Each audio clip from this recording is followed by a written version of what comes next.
update on what happened with the Ascension exhibition. I had a solo exhibition planned in Virginia, the Hampton Roads area of Norfolk, at Gallery 21. I had 100 paintings in tow across the country. I set up the show, and then everything went topsy-turvy with the coronavirus COVID-19. So the show is on the walls. Not sure if the gallery is open, and there is no opening reception as of yet, although I'm sure there will be. I'm working out of fear and into hope, baby. Yeah. Well, I was driving out to the beach and just happened to drive by and look over and saw you doing this beautiful painting and thought I'd stop off and say hi and welcome you to Chincoteague Island and see what you were creating and just sharing your beauty with the world. So thank you very much. Thank you very much. It's great to be here with Joanne, and you can see we do have some proximity, which is okay.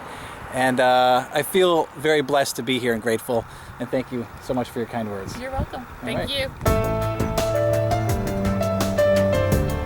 And that's something, great vulture. Well, it's the kind of turtle you don't want to mess with. Yep. He was on the move until a car went by. You want to get to the other side, huh, bud? Okay. Well, if you keep going, I'm going to help you out, all right?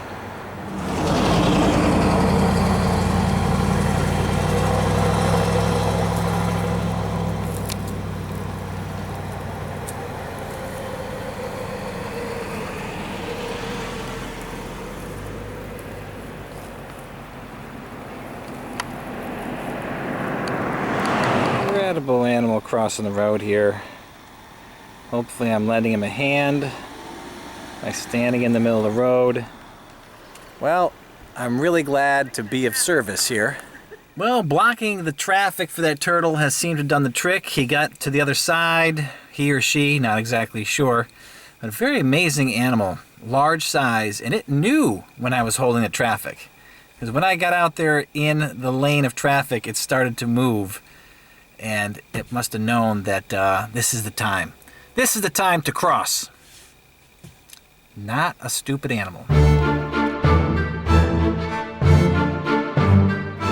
Well, I started this painting up yesterday during the day, and I just wanted to get to it. I didn't think about filming it.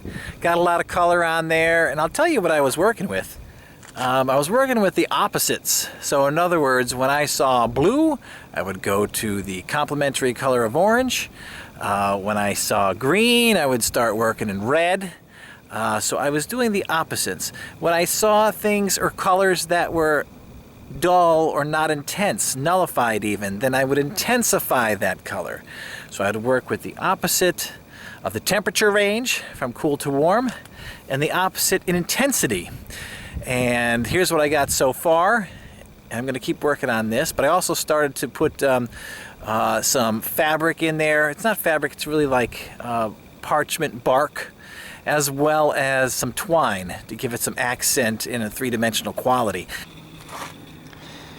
You can see this twine that I added in there, see what type of effect I could get working up from there. Blue skies and greenish skies become red, and fuchsia pink colors.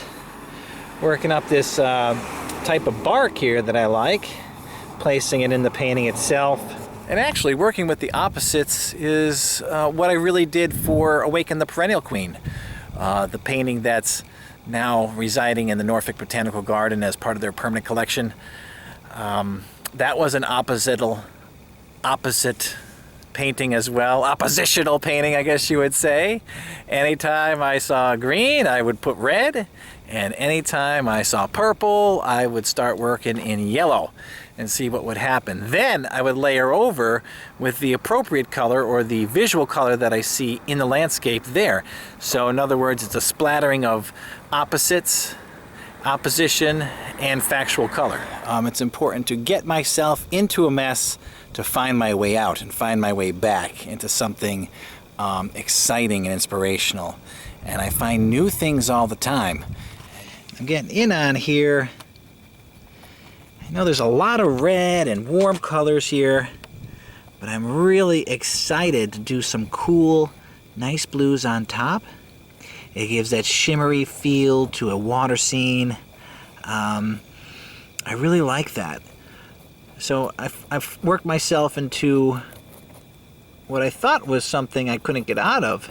And as I continue to play, to allow the warm colors to show through, I'm able to cascade over the top with a nice cool blue.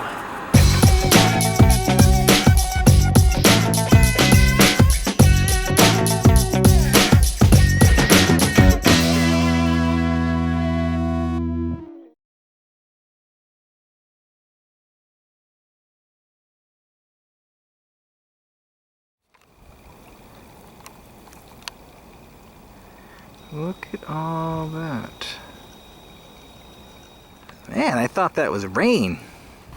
So a fisherman just drove by. He said all that little droplets and movement under the water are the minnows. The minnows are doing something. He said he's never seen anything like that before. He's not sure if they're spawning or running out of oxygen or something to that effect. But whatever it is, they have some type of message, don't they?